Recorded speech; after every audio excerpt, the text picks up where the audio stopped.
Magandang araw ho sa inyong lahat mga kapatid. JDB uli, ang inyong abang lingkod. Pag-usapan natin itong, dramang bukid ni VP Sara. Yung, Davao flood control drama niya po, lalo pa silang napasama. Bakit ho sila lalong napasama? Ha, tignan niyo, ha. Eto ho kasi, kung di ako nagkakamali, 9 niya pa 'to inilabas, eh, etong ngawngaw niyang 'to. Teka, ha, 'yan. Eto pang nakakapeste sa ginawa niya ho, kaya tuloy si Chis Escudero ay nagpumuna na rin sa kanya. Ginamit kung 'di ba naman talagang, ano, eh, tawag dito, sintu-sinto. Ginamit niya ang letterhead ng Office of the Vice President. Para saan? Sa kanyang puna, sa kanyang, puna kunwari pero pag-atake kay PBBM. Tingnan niyo, ha, sabi rito, ah we Filipinos deserve better. So I am using my position, resources, and platform to be the voice of for my fellow Filipinos who are left unheard. Nax.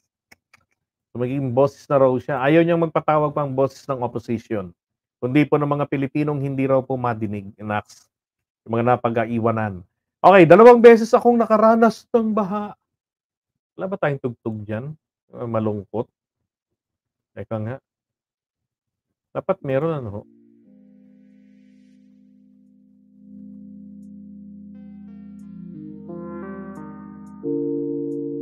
Pangit naman ito.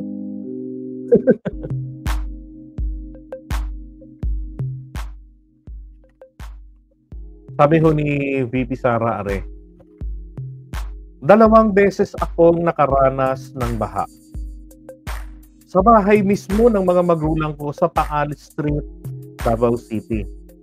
Nasira ang mga kagamitan namin no at puro burak ang kapaligiran. Hindi siya nakakatuwa.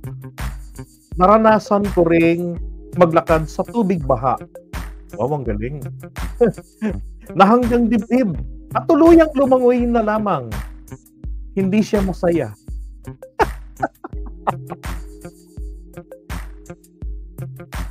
Inang buhay ito.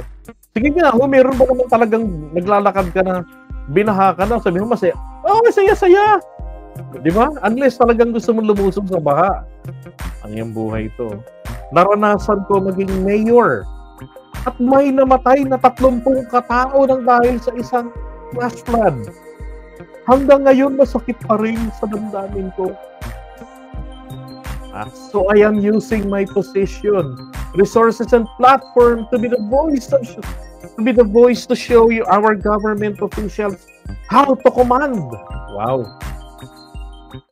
Yan ang buhay to. Plastic, orokan. Orokan.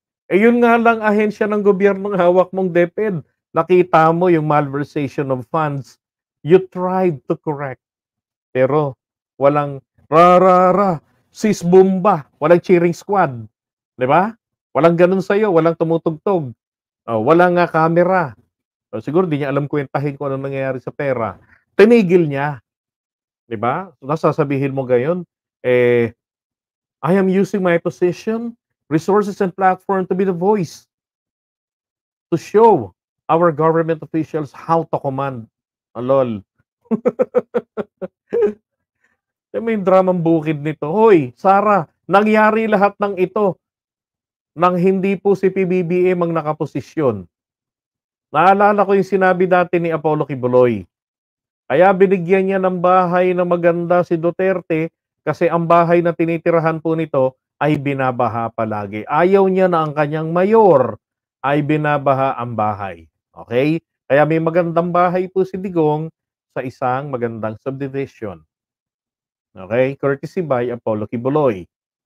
Okay, ngayon sabi niya rito, I am using my position, resources, and platform just as I did in the past. Noong ako ay mayor pa lamang, sinabihan ko ang NEDA Region 11 na kailangan ng pag-aaral para sa flood control at drainage. Mga kababayan, ha, nung mayor siya nito, kailan pa po yun? Kailan pang anong taon pa siya nung naging mayor? Okay? Sabi niya, kailangan namin ng flood control at drainage. Ito ay para may sinusundan ang City Engineering's Office at DPWH na plano at hindi na sila mag-imbento ng proyekto. Ang tanong, may nangyari ba sa iyong command? Eto ngayon, ang sagot po diyan ay wala. Tingnan niyo ha. Kaya nga mayroong nagawa ang PRRD administration sa flood planning. Ang sakit sa ulo. Flood planning pala ang ginawa. Okay, gaano po katagal? Okay, nasimula ng September 2016. Uy, kauupo pa lamang ng tatay. Ha? Umupo ang tatay June 30. So July, sabihin natin July. August, September, ang bilis ng aksyon. Ikalawang buwan pa lamang po ng tatay, nagkaroon na raw po kaagad ng pagpaplano. Okay? Nasimula noong September 2016 at na-publish noong July 2023. Ang Master Plan and Feasibility Study for Flood Control and Drainage para sa Davao City. Anak ng puta. Ina naman talaga. 6 na taon, hindi 7 taon. Come on! We are not fucking idiot. 6 na taon, planning lang? Oh my God! Planning lang? Saan napunta ang ang 51 billion? Oh no! Di ba kung meron kayong sinimulan, saan ninyo binase? Nagtatanong lang po mga kababayan. Di ba Sandra Valdez? Saan ninyo binase kung ang master plan, Sarah, noong 2023 lamang po na-publish? Kasama na yung feasibility, yung gastusin, yung budget. Saan napunta ang 51 billion na sinasabi ginamit po dyan sa flood control ng Davao? Davao City sinasabi ni Sarah, paano yung Davao region, yung first district ng Davao? Yung kabuuan nun, saan napunta yung pera? Wala pala kayong basihan. Sa lungsod nyo pa lang, wala na kayong basihan. Ano yung ginawa nyo? Kanal? Flood control kanal. Tapos nilinis nyo yung kanal, flood control. Tangina naman. Para naman kayong mga taga-MMDA at saka yung mga taga-LGU. 'Di ba? Gumawa ng kanal ang DPWH, nilinis ng LGU, puro flood control. Kanya-kanyang lusaw ng budget. 'Di ba? Tapos dumating yung MMDA, nilinis uli yung kanal, inayos yung takip, flood control. Fuck shit. Pinagmamalaki ni Tatay Digong, 11,340 flood control projects. Putang ina yan. Yung Davao, pahawa ko sa mura. Davao City pa lang, wala nga eh. Di ba? Nakumpleto lang ang pag-aaral. Ganito ba kayo kabobo? Ganito. Hindi, naalala ko lang po kasi ganito eh. Tingnan nyo ha. Naalala ko lang. Tinanong siya sa DepEd, si Sarah. Di ba? Hindi, andito yung video natin nun eh. Yung plano niya kung anong gagawin niya ron sa mga problema ng DepEd. Ano ho ba ang sagot dito ni Sarah? Doon tinanong siya ng komunista daw ito, si Franz Castro. Tignan nyo isinagot niya ha. Ang sinasabi ng DepEd. So ano po yung gusto nyong legislation para mapataas natin yung reading comprehension ng mga bata? At saka yung mathematics and science abilities. Primarily, na-mention po natin doon sa ating presentation, if the Department of Education is given the budget that it is requesting, we will be able to open more programs to address the learning problems of our students. So, initially po, lumapit na kami sa Pangulo at sinabihan ko po ang Pangulo na if you give me 100 billion, I will solve all the problems of basic education. And that is what I want to reiterate as well. Gano'n nga katagal mo isosolve ang problema, ang mga problema ng DepEd pag binigyan ka ng 100 billion? Congress and the House of Representatives, if you give us, the people here sitting in front of you, 100 billion, we will be able to solve the problem in 6 years. Thank you. Di ba?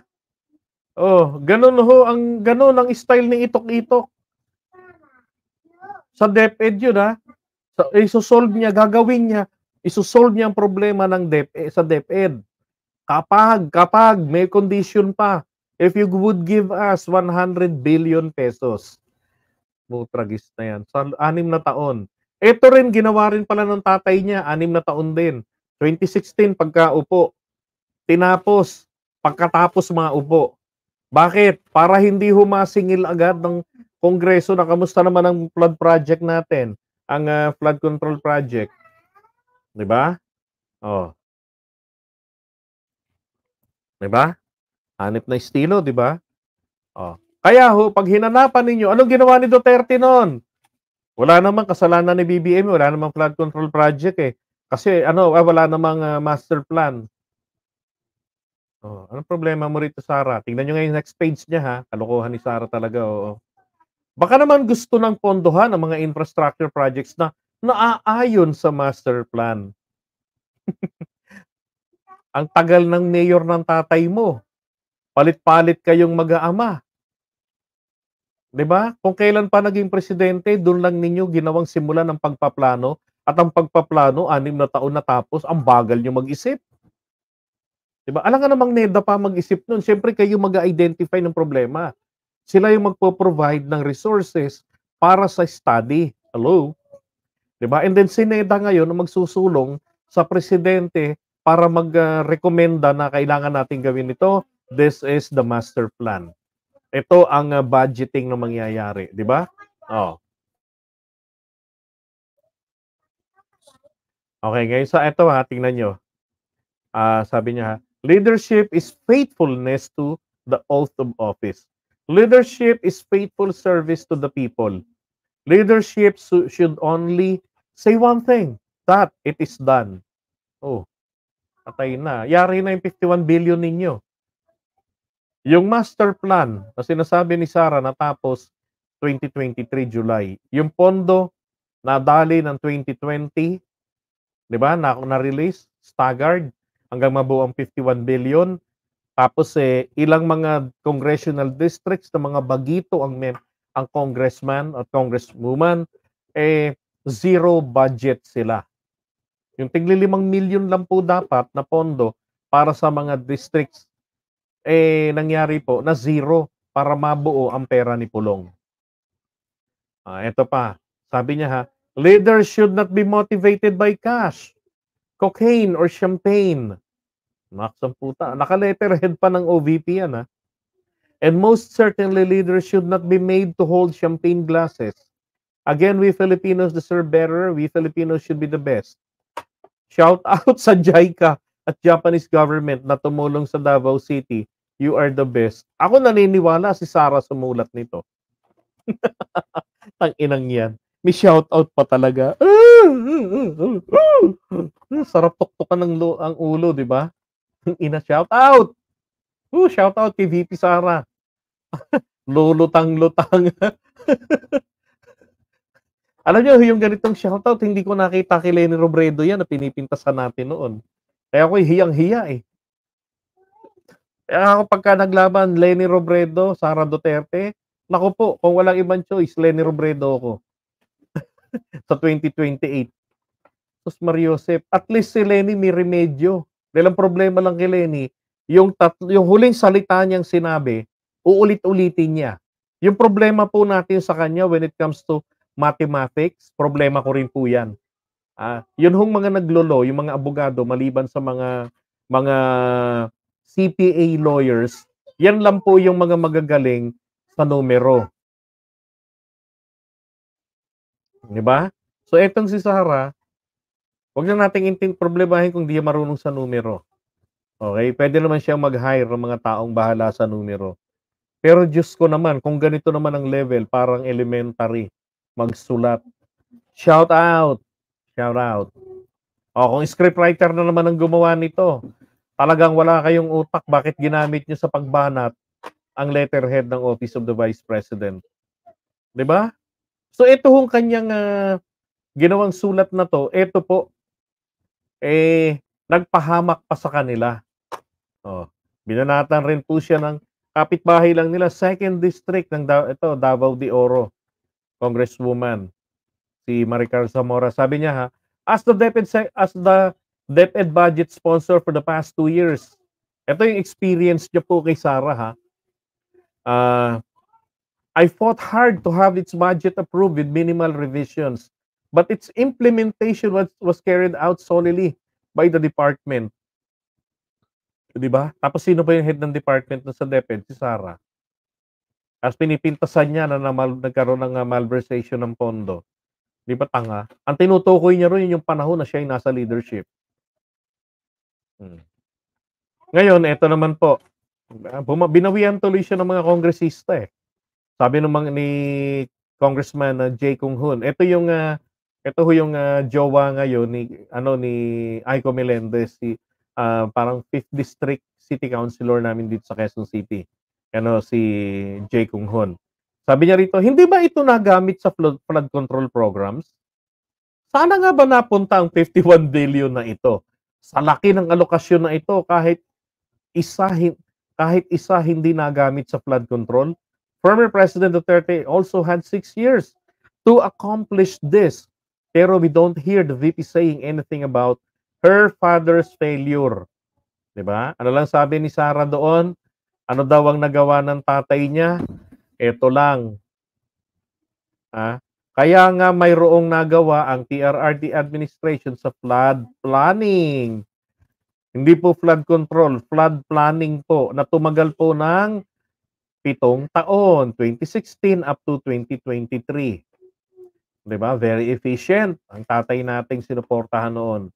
Grabe. Ngayon, nagsalita na po si Paring Cheese. Sabi ni Paring Cheese, shoutout sa Kilay. Woo! Shoutout po sa Kilay. Ganda ng Kilay, nakatato. Sabi niya dyan, what is perplexing is her questioning the absence of a flood master plan 2 years into the administration of PBBM. After the previous administration had 6 years to develop one. Cheese naman eh. Paano makakapag-develop ang Duterte administration ng master plan? Yun ngang sa Davao City, tinapos ng 7 taon. Diba? Tama po. Ang trabaho po ng mga trapo is one at a time po lamang sa pagresolba ng problema. Kaya wag ho tayo talaga dapat na maghanap. Hindi natin deserve maghanap. Ano ang nagawa ni Duterte sa flood control sa nakaraan niyang panahon dito? Kasi nga po may tinatapos sila. Davao City flood planning. Achievement na yun putang inang yan. Kaya pala ito nga sagot na to. Hindi ba I kept on lambasting them? Bakit kada konting ulan ang Davao binabaha, ang Davao region, yung lalong distrito nila ng mga Duterte, ang Davao City? Bakit palagi kayong languyan? Naging presidente si Duterte, languyan pa rin kayo. Nagka 51 billion pesos ang anak niyang kongresista ng District 1. Languyan pa rin kayo. Anong problema niyo sa buhay? Wala po pala talaga kasing master plan. So ano na naman ang ginawa niyo? Kanal na naman ba? Pinahukay sa local DPWH, pinalinis sa Estero Ranger ba 'yon? Kung meron kayong ganon. Diyan sa LGU, flood control project, 'di ba? Ganon ang mga estilo ng bulok para kumatay ng pondo. Kaya yata naglaho yung 51 billion. Ayaw ipaliwanag eh. 'Di ba hinihingi ng taong bayan diyan. Ano nangyari po sa pondo? Tayo namang hindi taga Davao City, di tayo taga District 1 nila ng Davao Region.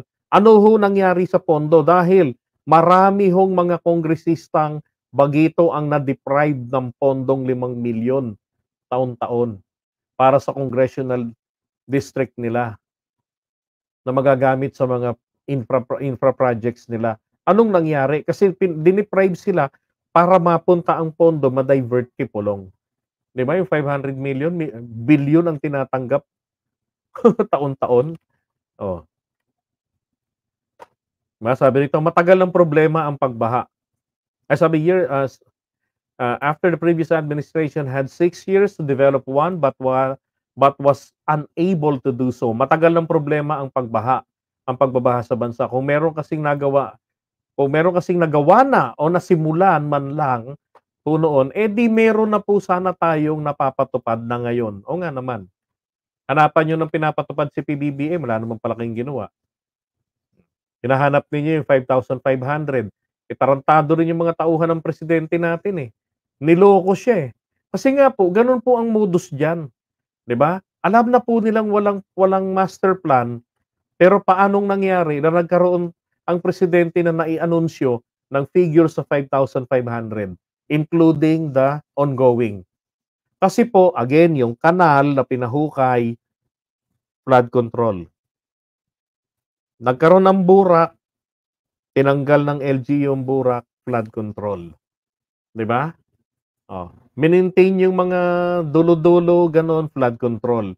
O, sa madalit salita, tumba ang budget. Tas ang report sa Pangulo, meron tayong 5,500 na flood control projects na natapos na. Yung iba ongoing. Ayun ho. Oh. Kaya dapat nga yung mga tao ng Pangulo sa DPWH, sibakin niya yung mga yan. Dapat yung mga tao diyan, tanggalin lahat. Bigyan ng separation pay, lalo yung mga dire-direktor. Ba? Kasi sila, alam nila yung kalokohan diyan eh. Sila yung lumalamon sa sistema.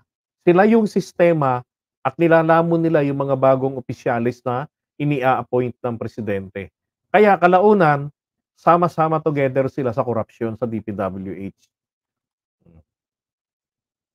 Ngayon, eto, sabi pa ni Cheese, Escudero to Sara Duterte, you had 6 years to address flooding problem. Tama, di ba? Mo ilang beses naging mayor yan. O, ito pa. Imbes na magturuan at magsisihan, mas mainam na magtulungan na lang tayo para tugunan ang problema sa ating bansa at mga kababayan, sabi ni Cheese Escudero. Kasi nga, trip ni Sara manisi. Nakapabayaan din naman nila, di ba? Kapabayaan ng tatay niya. O, ngayon, ito ho sa Kongreso natin, yung press release, binanatan sila ng mga kongresista. Sabi ni Pami Zamora ng Taguig. Ito yung chubby na cute na congresswoman. Sabi rito, Vice President Sara Duterte's criticism on issues that range from flood control projects to her reduced security is more polarizing than productive. Tama nga naman, di ba?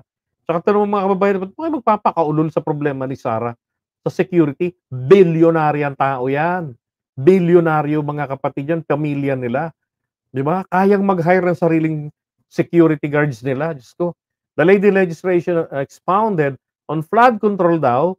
Let's not forget that the Dutertes were in full control of 6 years. How can they be sidelined for crucial infra projects? On the matter of her security entourage, the PNP chief has said she still retains 390 security personnel. I doubt anyone would still find that inadequate. So pa, all of us here in the House are ready to work hand in hand with all officials whose input are productive to the national agenda. Well, actually, totoo naman eh, di ba? Yung mga taga-House of Representatives, yan naman eh, talaga namang porsigido naman sa kanilang trabaho. Kaya ganyan, napo-frustrate sila sa mga pinagsasabi ng pamilya Duterte. Kasi sila naman ang, di ba, nagkaroon ng sapat ng panahon, ng budget, everything, pati kongreso, kontrolado. Ano nangyari? Ito naman, mga dalawang leaders ng Young Guns, yung mga kongresistang bagito natin, mga bata pa. Hindi naman bagito, pero mga bata pa. Sabi rito ni Jude Asidre ng Tingog Party List. Tama sa Senate President Jesus Escudero, ang tagal nyong nakaupo at namumuno dyan, di nyo nasolusyonan ng problema ng pagbaha sa inyong lugar. Diba? Ito sabi niya, ito yung sabi ni Jesus Escudero now, sabi rito, the Vice President, like every Filipino, has the right to point out the problems confronting our countrymen. Unlike ordinary citizens, however, she can suggest or do something tangible about them using her position, resources, and platform. Tama. Pero ano bang ginawa ni Sara? Suggestion ba yun? Shout out nga eh, di ba? Now, after Asidre said Duterte should have attended to the flooding problems of Davao City and neighboring areas during their long years in office. 'Di ba? 6 na taon nakaupo si Duterte sa Malacanang, matagal siyang nanungkulan bilang mayor ng Davao City. Nagpalit-palitan sila ng mga anak niya, nanunungkulan din siya at ang anak niya bilang congressman. Dapat naayos nilang problema sa lugar nila. That's what we were saying. Ang tagal niyo nang nakapwesto. 'Di ba? Kinayaman niyo na, palit-palit na kayo diyan sa Davao City. 'Di ba? O yung CLTG, yung kila Bongo na kumpanya, yun ang lagi ninyong taga-infra, taga-trabahador nyo dyan. O bakit? Anong nangyari? Wala kayong, parang walang project ang pamilya ni Bongo pagdating sa flood control. Ang tanong, nagkaroon nga ba? 'Di ba? O, si Rods Gutierrez po, yung poging taga One Rider Party List, sabi niya, si Pulong Duterte, ito yung tamang tao, kumbaga, na dahil kongresista, dapat magpaliwanag sa ano nangyari sa flood control nila. Saan napunta yung budget na 51 billion? Oh. Tingnan nyo Davao City po lamang, 51, First District, Davao Region, 51 billion po. Kakapiranggot lang pong lugar. Samantalang, sabi niya, 244.6 billion po ang pondo for flood control ng 2024 para sa buong bansa na yon. Sipin nyo, ganun tong mga to kay special child. 51 billion para sa distrito niya lang. Anong nangyari? Wala namang pagbabago raw Sabi ng mga taga Davao, di ba? Baha pa rin. Oh. This included flood control. He said, based on news reports quoting the Duterte Administration Public Works and Highways Secretary and now Senator Mark Villar, the Duterte government awarded 1,833 projects over a 2-year span. Grabe between July 2016 to 2018, 60 projects daily. This included flood control systems, roads, bridges, schools, irrigation and power and water facilities. Sumunod po ba ito sa isang flood control master plan? Kung hindi po nakasama dyan, ang Davao City at iba pang parte ng Mindanao, dapat sila po siguro ang magpaliwanag sa mga kababayan nating Davaoeño at Mindanaoan. Tama. Di ba? Ano nangyari nga naman kasi? Ang haba ng panahon ninyo, problema lang ng baha sa Davao City at sa Davao Region, di nyo nasolusyonan. Nasa inyo na ang pera, lahat-lahat. Saan napunta yan? Yan ba yung ginagamit pang maisog? Rallies? Di ba? Ang lakas yung bumanat. Yung tirada pong ito ni Inday, ni Sara, yan, na baka gusto naman na raw pondohan, nagpapakita lang po talaga ito ng kakulangan o kalabnawan ng isipan. Dahil po nung June 6, 2024, sinabi ni PBBM, expedite Davao flood control projects. Diba? Inutos na po ni PBBM na madaliin yung Davao flood control projects. Hindi po planning. So merong planning na 2023 na published at isinasagawa po sa Davao City. Davao City po yung planning na yun ayan, inutos na nga ng Pangulo bago pa magkaroon ng Karina. Diba? Kasi nga regular ng lugar ng Davao, palagi na lamang binabaha. Ang tanong, nasa na yung pera dyan? Diba? Yung 51 billion. Eto, may inutos na ang Pangulo. Diba dapat doon pa manggagaling ang pera dyan? Diba? Shout out kay VP Sara. Kay Lakay Reagan Bulletin. Kay VP Lakay Reagan Bulletin. Magandang hapon, Brad. May sister pala. Diba? Mga katartaduhan itong ni Inday. Ang lakas mambudol. Alam mo yung ginagawa ni Sara? Pa-inosente effect, diba? Naalala niyo si DJ Lacuachera? Ano sabi ni DJ Lacuachera dito? Ito para kay VP Sara to na parang isip bata. Pa-victim. Okay, sa tingin niyo, hindi ho ba siya isang pa-victim? Okay lang yan. Focus ka lang. Yung ikaw na ngayon gumawa ng masama sa kapwa mo, ikaw pa yung galit? Talent yan. Kaya focus ka lang. Kapalan mo pa mukha mo, shoot ka. Mga 5 layers. Para intense. Pag pinost ka sa mga bagay na ginawa mo na di maganda sa kapwa mo, mag-post ka rin. Huwag kang makapatalo. Kunwari, inapi ka rin. Pa-victim ka, remember? Dapat malinis ka. Yung hiyang-hiya sila sa'yo. Dahil grabe ang iyong kalinisan. Kumikinang. magpaawa ka sa social media. Samahan mo pa ng, wala naman akong ginagawang masama. Diyos na ang bahala sa inyo. O, di ba? Ganun diskarte ni Sarah. Para ka paniwala. Ay, galingan mo ang acting skills mo. Dapat, parang ikaw yung aping-api. Pang famous award, ganun. Malay mo, baka ma-discover ka. Kunin kang artista. Congrats! Number 1 na tagahanga mo nun si Satanas. O, papunta yung tatay niya raw doon. Inaaya si Banat Bay. Papalakpakan ka ng iba't ibang klase ng demonyo. Kaya focus ka lang. Galingan mo pa, nyeta ka. Nag-video ka, mag-TikTok ka about kay Lord. Para kunwari kampi kayo. Oo, diba? Mag-chat ka sa mga friends mo sa Facebook. Magkwento ka kahit di nila tinatanong. Ikwento mong ginawawa ka. Na wala kang ginagawang masama. Siyempre, kwento mo yan. Kaya dapat ikaw yung victim. Oo nga Magpabarangay naman. ka. O kaya naman magpa-interview with attorney. O, andyan naman ang SMNI, di ba? Pa-interview siya ron. Dapat, wala kang mali. Huwag kang pumayag na questioning ka. Itanggi mo yung mga kasalanan mo. Dapat malinis kang tukmol ka. Para talented yarn. Pag-victim na nga. Sinungaling pa. 2-in-1. Panalo ang kakapalan ng mukha mo. Kaya focus ka na. Ay, nako, BP Sara. Di ba? Pa-victim. O, pasok na pasok sa banga si Inday. Di ba? Iwan na nga natin itong si Inday.